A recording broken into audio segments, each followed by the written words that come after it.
Blowing dust, welcome back to the archives. You know, humans are fascinating creatures, but we are ... flawed. We lose car keys, we lose wallets, and the universe's greatest mystery. Why does the washing machine always eat just one sock? When a bank loses money, they call it a technical glitch. We laugh off these everyday accidents. But ... there are things you are simply not allowed to lose. Especially when you are the United States military, the most powerful force on Earth. Would you believe it? They lost weapons capable of wiping out entire cities, and simply never found them again. They call this disaster by a very poetic name, Broken Arrow. Sounds like an action movie, doesn't it? But in reality it means, oops, sorry boss. I just dropped a thermonuclear bomb and I don't know where it rolled off to. The Pentagon admits too many accidents, but 6 bombs have completely vanished from the face of the map. Enough to start World War III 6 times over. To understand this insanity, we have to go back to 1960. The Cold War, an era of cigarettes, rock and roll, and total existential dread of the Soviets. This is General Curtis LeMay. He didn't like defense. A man of steel. He created Operation Chrome Dome, a shiny name for a very dangerous and bold idea. The concept: keep B-52 bombers in the sky 24 hours a day, circling the Arctic. Loitering right on the Soviet border, bellies full of nukes, ready to drop them instantly on command. Tactically, it was genius. We were always ready to punch back. But mathematically, it was a death sentence. Experts pointed to this chart. Murphy's Law. Anything that can go wrong, will go wrong. Thousands of flights in blizzards and pitch darkness. Accidents weren't a risk. They were a statistical certainty. But the generals threw the safety books away. They were too confident. The arrogance of power blinded them. They believed in iron discipline. They thought American pilots were supermen and the planes were immortal. They were wrong. That arrogance was about to shatter. And the price for humanity would be incredibly high. Look at this B-52. It's essentially a flying gas station carrying eggs of death, flying non-stop. Imagine driving for 10 hours straight. Your eyes get heavy. Your reflexes slow down. Fatigue is enemy number 1. Now imagine piloting this 200-ton monster. A single mechanical failure turns you into a fireball. Stress builds up. Metal fatigue sets in. We were walking a tightrope over an abyss. The first disaster is waiting in the files of the 1950s. Let's find it together. Here it is. The Tybee Island case. 1958. The first shot we fired at our own proving how a beach paradise almost became a radioactive wasteland. Let's take this back to the desk. The details in here will send shivers down your spine. Opening file, it happened on the night of February 5th, 1958. A fateful night. It started as a routine training mission.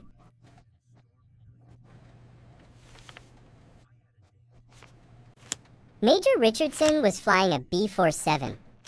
A skilled pilot, he was doing his job correctly. But another pilot in an F-86 fighter simply didn't see him in the pitch-black darkness. Crash sound, boom, a mid-air collision. The fighter smashed the bomber's wing.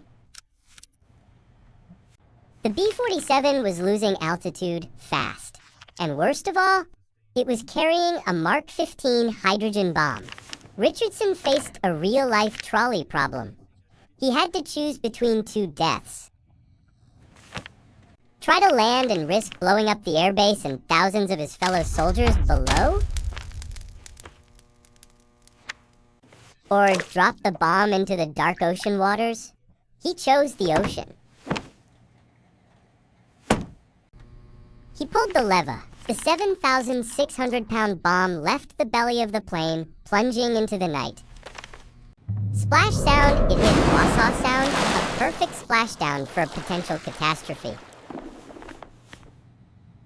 The military scoured the water for 2 months, but the bomb vanished into the thick mud. Headlines read, Air Force says bomb safe. They claimed it was just harmless iron, no trigger. But that was a lie, or at least a twisted truth to help the public sleep at night. Assistant Secretary of Defense W.J. Howard wrote it clearly.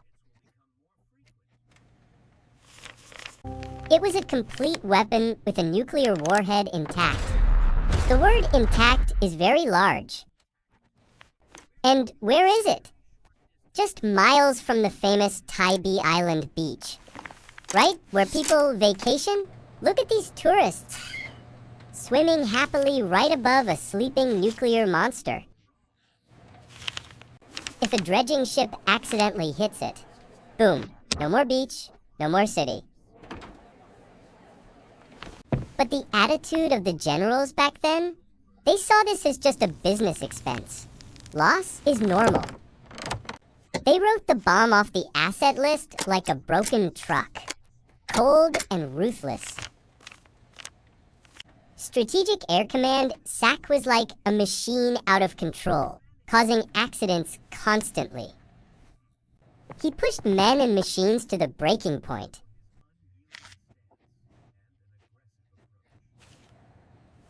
They had blind faith in technology. They thought atomic aircraft were invincible. In 1960, the accident rate spiked like an arrow. It was an omen. And the public? We were blindfolded. We went to work, to school, unaware the sky was on fire. Silence covered everything. What you don't know can actually kill you. But Tybee was just the warm-up act. Let's go to the big one. 1961. The Goldsboro File, North Carolina. This place almost became a giant crater on the U.S. map. Compared to Goldsboro, Tybee was a firecracker. This was real dynamite. January 24th, 1961. Remember this date? The day Lady Luck saved us all? But its right wing developed a massive fuel leak.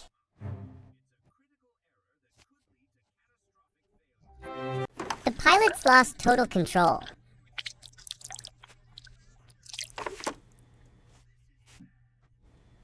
Snap sound the structure couldn't hold. It broke apart mid-air. This is a real photo of the crash site. Debris scattered across a peaceful cornfield, chaos. When the plane broke, it dropped 2 uninvited guests. 2 Mark 39 bombs, 4 megatons each. Bomb number 1 deployed its parachute. It landed gently like an astronaut.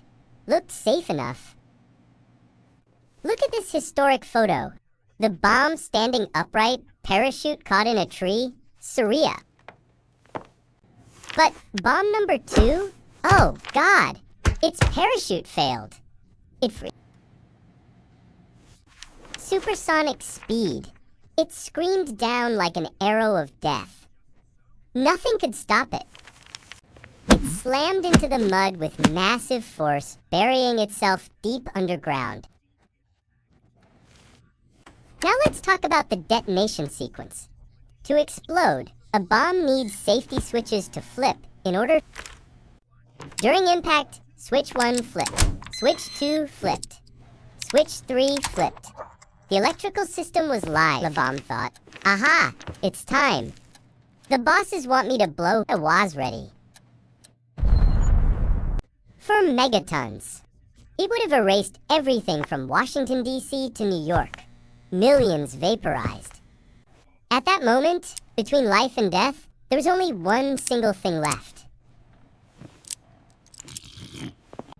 A low-voltage switch. The cheap kind you find in an old radio? costs less than $1. If it had short-circuited from the impact, boom, the end. But miraculously, it held. Look at this red circle. If it blew, the East Coast would be a flatland. No survivors. Secretary McNamara later admitted, "We avoided disaster by the slightest margin of chance." Was it luck or divine negligence? We played dice with death and won. The military dug for the second bomb, but it sank too deep into the mud and they gave up.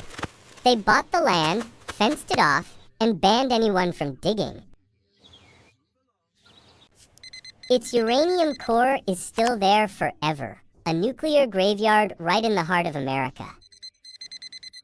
Goldsboro teaches us technology isn't perfect, and luck is a finite resource.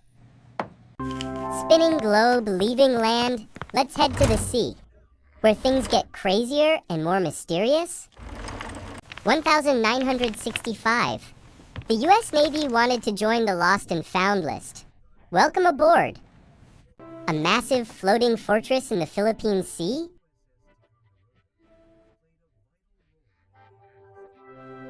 On deck was an A-4 a compact attack jet carrying a B-43 nuke.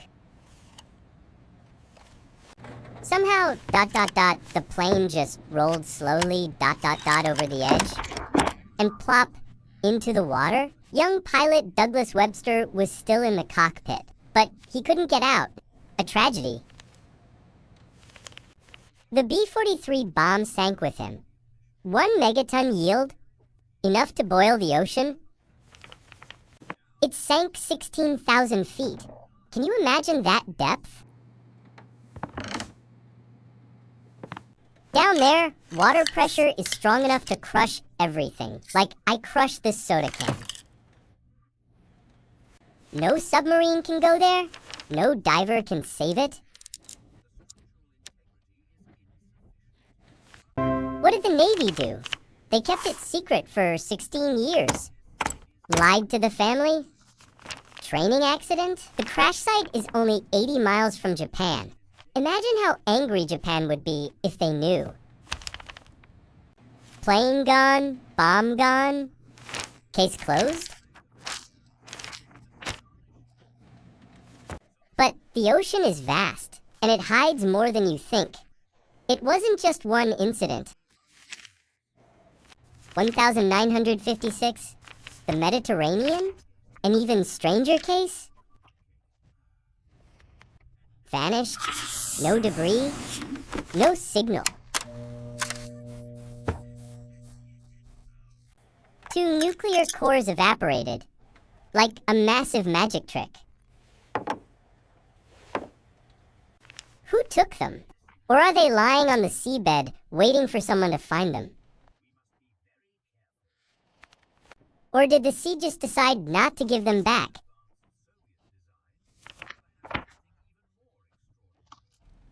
And don't forget the tragedy of the USS Scorpion in 1968, the sub that never came home. 99 sailors and 2 nuclear torpedoes, all resting at the bottom of the cold Atlantic. You know the search for the Titanic in 1985? It was actually a cover to inspect the Scorpion wreck. The conclusion, the weapons are rusting, plutonium is slowly leaking into the sea. The ocean is becoming humanity's giant nuclear trash can, a toxic legacy. But vanishing into the deep is still better than crashing and breaking apart on land. Holding gas mask when a bomb casing cracks, it doesn't just explode. It releases deadly radioactive dust. See you in the final part, where we go to frozen Greenland and radioactive tomatoes in Spain. You think lost bombs are bad? No, it's worse when they break open.